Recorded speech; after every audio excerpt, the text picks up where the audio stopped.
Hello, everybody, and welcome back to the channel. It is Mike's Talks and Thoughts here, back again here with the Better Call Saul reviews. And today we are here with Better Call Saul Season 6, Episode 6, Axe and Grind here. Um, Before I get started here into this live stream, just like to reiterate again here for the live stream and afterwards about how you guys can comment on the live stream. Leave your thoughts here in the live stream. Ask me any questions or thoughts you have on the episode. Usually, I wait until the end to answer those, but I think this week I'm going to try my best to answer them as they're coming through the chat. And again, if you miss anything, you can come back to this channel and it's going to be archived for you so you can watch it all the way from the beginning. And also, something I've been reiterating here. We're doing a 1,000 subscriber giveaway here on the channel. So if you want to be a part of that, definitely show your support here. But again, just liking the video, commenting, subscribing, or even just interacting with me. I appreciate any of support that you guys are showing out for these Better Call Saul reviews and anything else on my channel. I really do appreciate it. But before I get started here into the review for this episode, I kind of want to address a little bit of what happened last episode with my last live stream. I was talking about the whole Lalo situation, and I kind of got myself a little bit confused. But someone in the live chat definitely helps me out there. Lalo, of course, escaped from Werner's wife's house through the window, and he looked at the manufacturing on the bottom for the gift that Werner was given, and basically, that's what happened. He escaped through the window and led him to where he is in today's episode. So, yeah, today's episode here, season 6, episode 6, Axe and Grind. Here, I'm going to be breaking down, each scene in the episode, giving my thoughts on it. And, we're coming up here to the mid-season finale is next week. I can't believe it already. We're coming up to, the halfway point of the season. It's going to be a real crazy ride here. Next week's going to be the last Better Call Saul episode up until July here. So I'm hoping they really hit hard with that episode. I think they did a lot of great foundation building here in this episode today. But yeah, let's get into it. So the opening scene here, throughout the entire season 6 run, they've had these really mysterious cold opens. And this one was a little bit more straightforward, but it was a flashback of Kim here. We see Kim at this, I guess, retail store, and she gets caught stealing earrings and a necklace. And her mom is there, and she kind of like lays into her about like all this stuff and talking with the store manager. And the store manager's like, "It's okay, it's okay." And she, she's trying to be like really hard on her. And then we see them get in the car, and it was all basically a whole part of her mom's plan to steal this stuff. So Kim is no stranger here to stealing stuff for other people or being involved in the criminal world. Her mom has a lot of problems with her. We saw a flashback of her in the earlier seasons, drunk driving. Kim's mom is not a good influence on her. And just you can just see by the way she acts how kind of Kim got led down a dark path in her adolescent years or her teenage years, I would say. So yeah, that was an interesting cold open here for the episode. We get to see a little bit more of Kim's past in the background. Uh, is there anything you will be watching while airing for the second half of the season? Oh yeah, there's tons of stuff that I'm gonna be watching here, but I'm hoping the Better Call Saul news keeps coming here. Hopefully they drop some updates during the hiatus, the month off. But yeah, there will be plenty of stuff out there. And maybe in a video here, I'll be talking about in a future video stuff that you can watch while Better Call Saul is, doing this 1 month break. But yeah, let's get back into the episode here. So, next, we get to see Howard and his home life. We get to see Howard talking with his wife here about the whole Jimmy McGill situation. We find out that she knows about the bowling balls and the hooker situation from season 5 here, and we get to see a lot of interesting interactions. It's the first time that we've ever seen Howard's wife on screen, so that was definitely interesting to see here. Okay, we got a couple chats here. So Kim's character is getting deeper and deeper. Must be clues in where she's going to be heading. Man, I definitely want to get into that because next part here that I want to talk about is the whole situation with Caldera here. We see Kim and Jimmy, meeting with Caldera. And Caldera basically reiterates what he said, Nacho. This cartel shit is too hot for me, and he really wants to kind of get away from the criminal world. He wants to just be a vet. And he talks about his black book or his contacts, and Kim and Jimmy look at it, but it's not in English because he doesn't want to kind of have that be found. And they make a pretty cool joke how they say you're the Zodiac killer because of the Zodiac's encrypted messages when he was out in the world. And we see Ed's card there, and we see Kim really focusing in on Ed's card. She's the one who's kind of holding it. Could that be a hint that Kim is going to use Ed in the future here?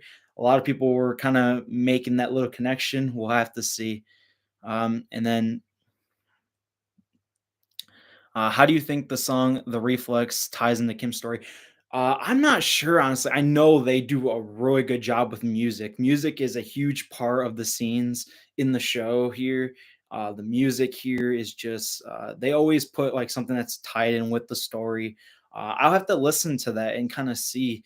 But honestly, they're probably giving a ton of clues away through the music in the show. So that is definitely a good point to looking for Kim's story. Definitely will have to check that out.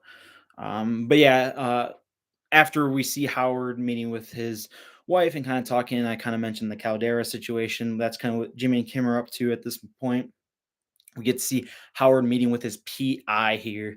And his PI talks about Jimmy's routine, how he kind of follows the same pattern each and every day, kind of does his work, then goes out with Francesca for lunch, and then kind of does his own work. But then one day they find him withdrawing money, and the PI suggested it was around $20,000 worth of cash. And Howard's like, he really thinks this is not like legitimate, and this could be something that they could pin on. Um, that they can pin on Jimmy here. So that is just great. That whole PI story is ramping up. I really want to know if Howard's PI is going to interact with Mike and Gus's PI that they have with Kim. We haven't seen them since episode 4, and Howard's PI got introduced in episode 5. So, that's going to be interesting to see. Um,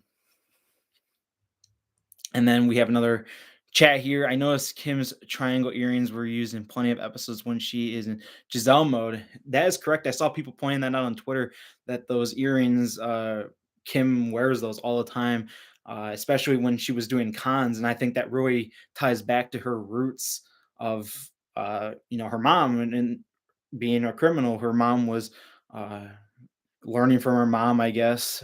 I know she really doesn't like what her mom was doing, but it really gives her back in that vibes. So that was definitely a great point out there. And she had them in her car when Jimmy called her at the end. Thoughts? Yeah, man. You know, that was interesting because we see Kim kind of coming back to the rescue at the end. I'll get a little bit more into that, but I think it's definitely interesting. I definitely think those earrings, there's always a reason for something. There's always a reason for context clues. There's going to be something that ties back into that, or again from that flashback. They showed that flashback to give context to those earrings for other scenes throughout the entire show. So I think that was really great. But yeah, let's get into the next portion here. We get to see Cliff and Kim here talking in the courthouse here. We get to see, Kim. We get to see the Albuquerque isotope, um, you know, uh, air freshener, and that's a callback to Jeff, the cab driver here from the season 4 cold open when Gene spots that and gets paranoid, and then we see this is how this kind of ties into Kim's pro bono case, and we see Cliff and Kim talking about how she left things with Howard, and she basically says how Howard and HHM kind of made her, and that she's talking really good about him. And Cliff kind of mentions an opportunity for her to expand out her pro bono cases, which we get to see a little bit later on in the episode here. And then we get to see after sort of this Kim and Cliff stuff, we get to see Kim visiting Saul's office. We get to see her and Francesca finally reunite after a couple seasons here. We haven't seen Kim and Francesca interact since season 3 here. They were all happy and uh, good seeing each other again. Then she eventually, goes into Saul's office, and you see this whole con that they're planning with the judge. They're trying to get this person, and they got the camera crew back to kind of impersonate this judge that is on the Sandpiper case that we found out from last episode when Kim gets the information from her former coworker at Schweikart and Coakley. And yeah, basically we get to see that whole ordeal with this whole setup that they have planned here.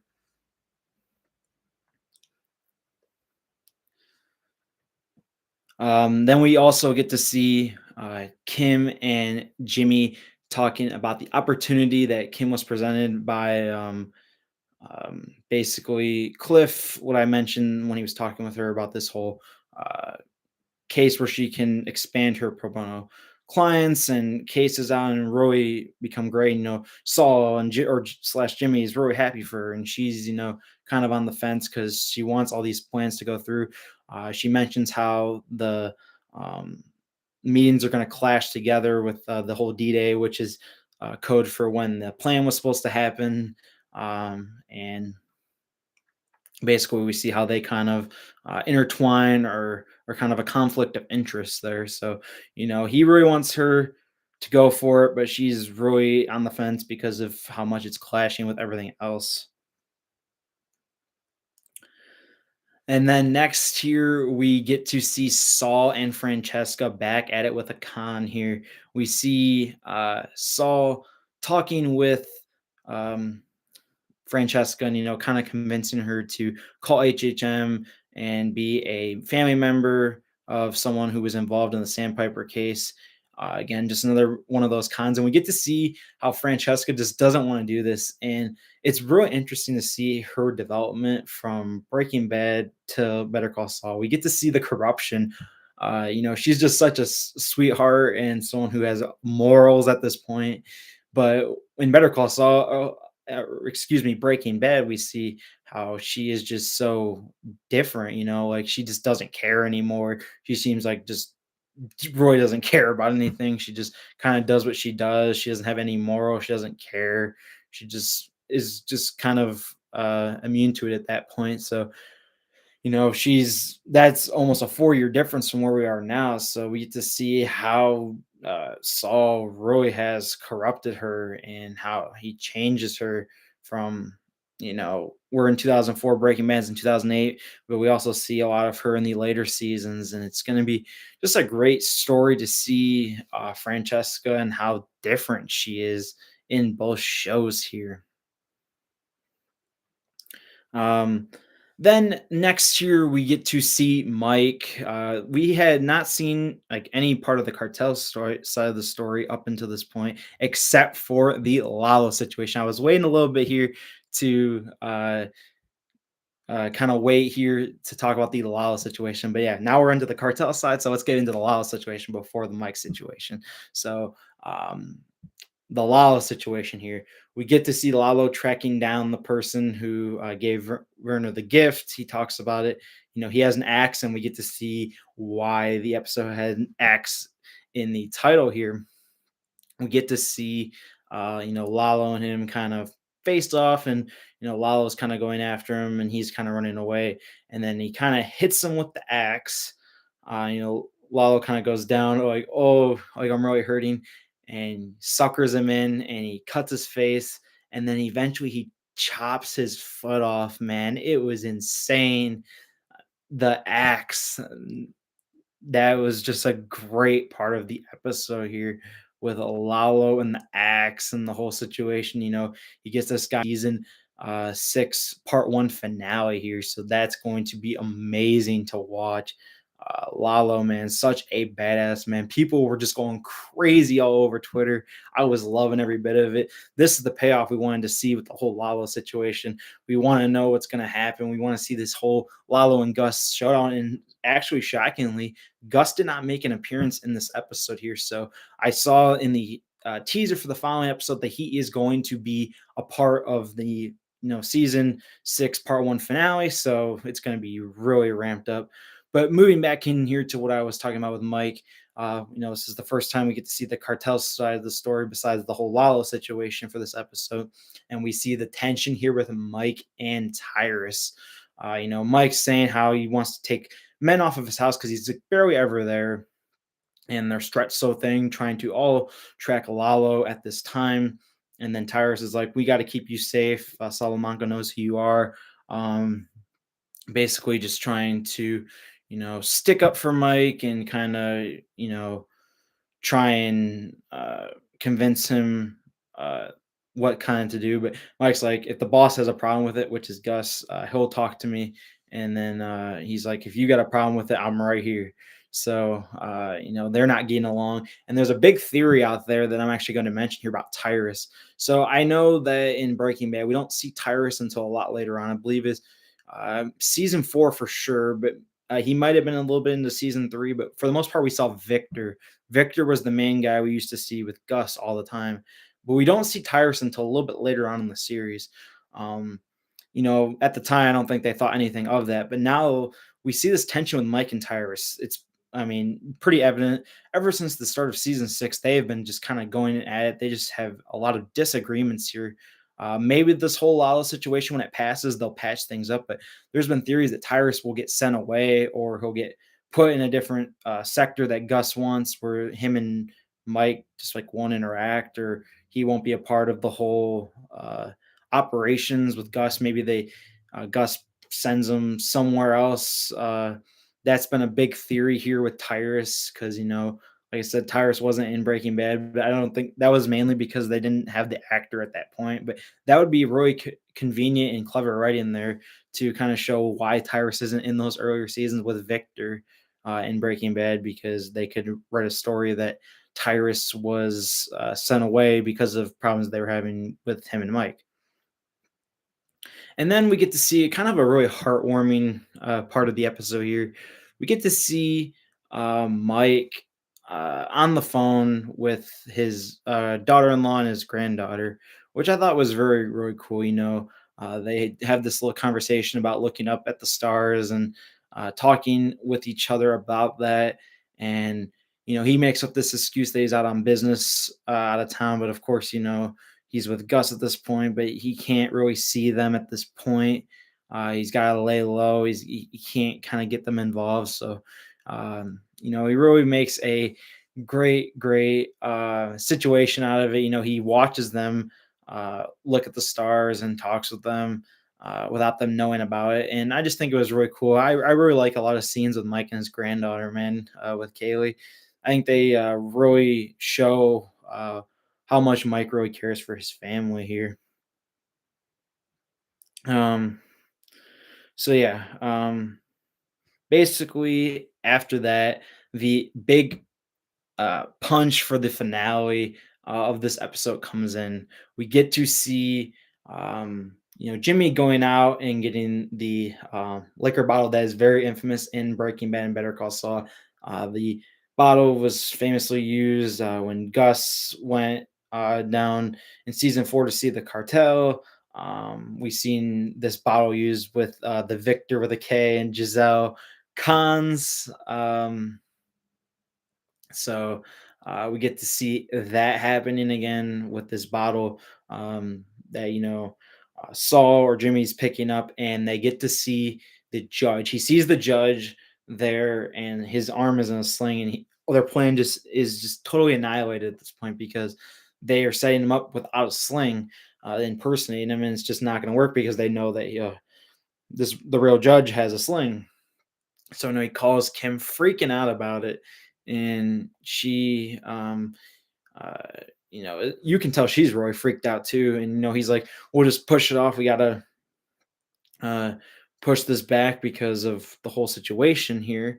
And then we get to see here Kim just going full on. Uh, she's totally in on this. She backs away from going to her meeting in Santa Fe and comes around here, turns around on the freeway, and is heading back to help. So she's like, this is going to go down. So she is really, really saw it, and she's really, really, looking forward to making this plan happen, doing anything at all costs to making it happen here. But yeah, so that is axe and grind here. If you guys have any questions, of course, just leave in the chat or the comment section below. Axe and grind here. I'm going to give it another 8 out of 10, like I did the episode last week, Black and Blue. I definitely feel like this is another preparation episode. By no means was this a bad episode. It was actually really good, and I think it's really building this next part of the story moving forward. Um, Basically, we get to see the pieces coming together with the whole Jimmy and Kim with this huge plan that they've been building to since the end of season 5 here. And then we get to see the whole Lalo situation, how he is, finally discovering all the stuff that went on with Werner. That was a huge plot point in the end of season 4. Him and Werner here, with him, Werner, and Mike. That was a huge, huge plot point for season 4, and it's coming back here. And then we get to see just basically how Jimmy and Kim learn about the contacts. We get to see Mike and what he's kind of planning on doing, and Gus. I know, like I said, I know we didn't see Gus this episode, but all season long we've been kind of seeing Gus. This whole buildup between him and Lalo here. So I think the season 1, or the season 6, I should say, season 6 part 1 finale is going to be a banger here. I really think it's going to be a top tier episode. But like I said, axe and grind is going to get an 8 out of 10 from me. So yeah, I hope you guys keep enjoying these videos here in the live streams. We only have one more left up until July, but I will have the Mayans MC. I will be talking about Stranger Things when season 4 is dropped. I also have a huge, huge video planned for my 1 year on May 29th. I will be posting a community post on here with more details about that. And again, the others thing that I mentioned about the subscriber giveaway here, another big plan here. But I hope you guys enjoy this live stream, and hope you guys are enjoying Better Call Saul as much as I am. And I will be here next week again, back right after the episode airs, and come and join me, interact, and we'll have a good time with it. So yeah, without further ado, peace out, guys.